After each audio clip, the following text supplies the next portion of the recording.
Hello everyone, আমি আহমেদ রিয়াদ। আমি বর্তমানে আমেরিকার মিনেসোটা অঙ্গরাজ্যে মানে মিনেসোটা স্টেটে গভর্নমেন্ট সেক্টরে কর্মরত আছি।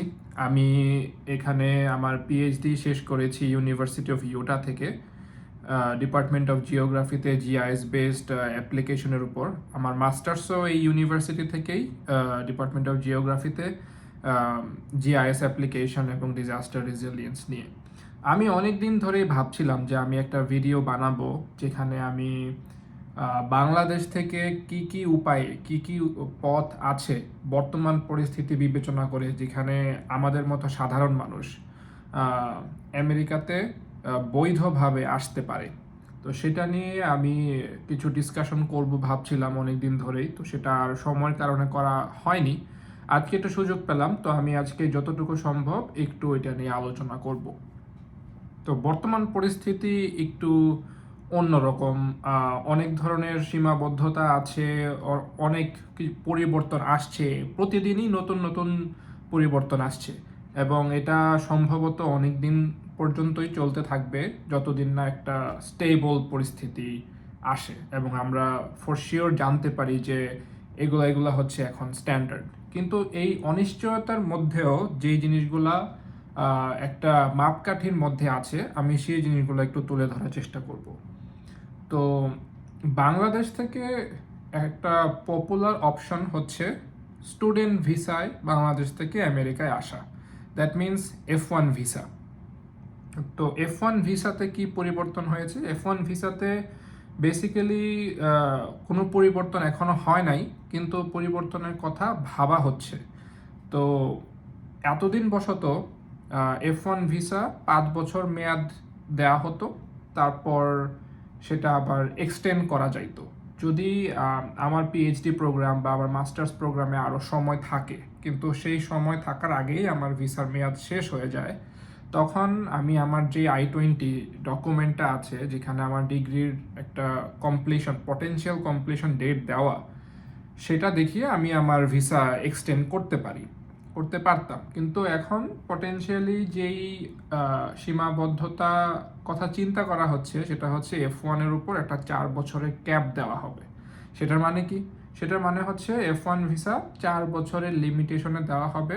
তো যে কোনো ডিগ্রি, সেটা মাস্টার্স হোক পিএইচডি হোক, এই সময়ের মধ্যে শেষ করতে হবে। এটা আর বাড়ানো যাবে না, এক্সটেন্ড করা যাবে না।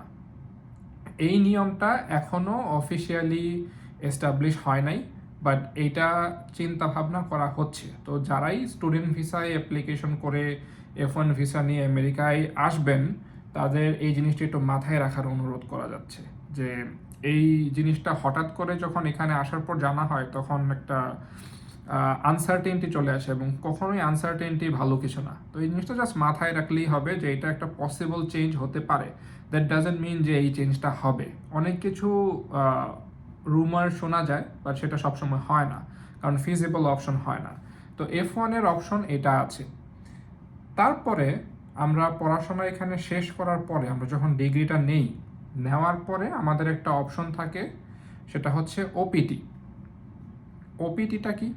ওপিটি হচ্ছে F1 যেই প্রোগ্রামগুলো নন স্টেম, মানে হচ্ছে আহ, মানে ম্যাথমেটিক্স সায়েন্স এই বিষয়গুলোর বাইরে নন স্টেম প্রোগ্রামে ওপিটি হচ্ছে 1 বছরের একটা সময় দেওয়া হয়।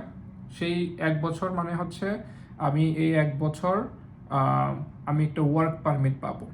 1 বছর আমি কাজ করতে পারবো আফটার গ্র্যাজুয়েশন। আর যদি সেটা স্টেম প্রোগ্রাম হয়, মানে যদি ম্যাথমেটিক্স ফিজিক্স বা যে কোনো সায়েন্স রিলেটেড কোয়ান্টিটেটিভ বিষয় হয়, তাহলে সেটা আরও 2 বছর এক্সটেন্ড করা যাবে। তার মানে টোটাল 3 বছর একটা ওয়ার্ক পারমিট পাওয়া যাবে।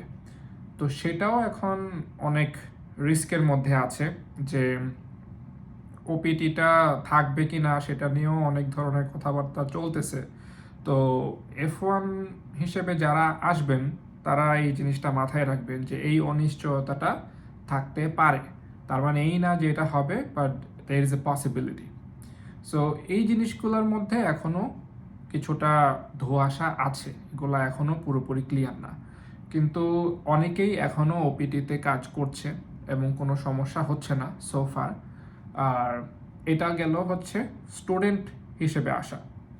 তো আরেকটা ধোঁয়াশা হচ্ছে H1B নিয়ে, যেটা রিসেন্টলি বিশাল মানে ঝড়ের মতো একটা পরিস্থিতি সৃষ্টি হয়েছে সবার মধ্যে। তো H1B যখন এইটা ডিক্লেয়ার হইল যে $100,000 একটা ফি, তো ওইটা তো আসলে কল্পনাতীত। কারণ এটা বাংলাদেশি টাকায় বেসিক্যালি 1 কোটি টাকার বেশি। তো জব করতে হইলে যদি এই টাকা কোম্পানিকে দিতে হয়, তার মানে সিম্পল, কোম্পানি ইন্টারন্যাশনাল হায়ার করবে না।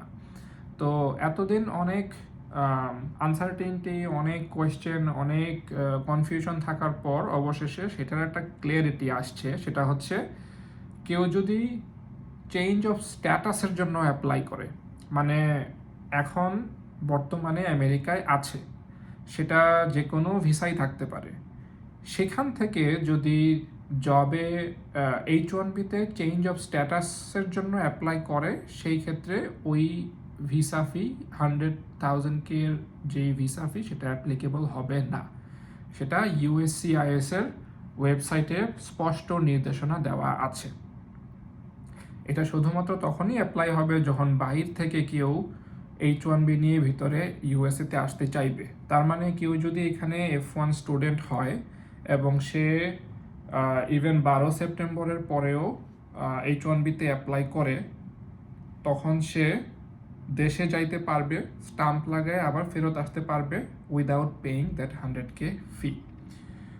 তো এইগুলা গেল হচ্ছে H1B এবং F1 নিয়ে কিছু কনফিউশন। আশা করি এই জিনিসটা কিছুটা ক্ল্যারিফিকেশন দিয়েছে একটু হলেও। আমি সামনে আরও কিছু ডিসকাশন করব NIW নিয়ে, EB1, EB2, EB3 নিয়ে। ওইটাও এখন খুব একটা ভালো পর্যায়ে নাই, তো সেটার জন্য আমি আরেকটা আলাদা করে ভিডিও বানাবো। এবং আমার আরেকটা ভিডিও বানানোর ইচ্ছা আছে, সেটা হচ্ছে বাংলাদেশের স্টুডেন্টদেরকে আরেকটু এনকারেজ করা।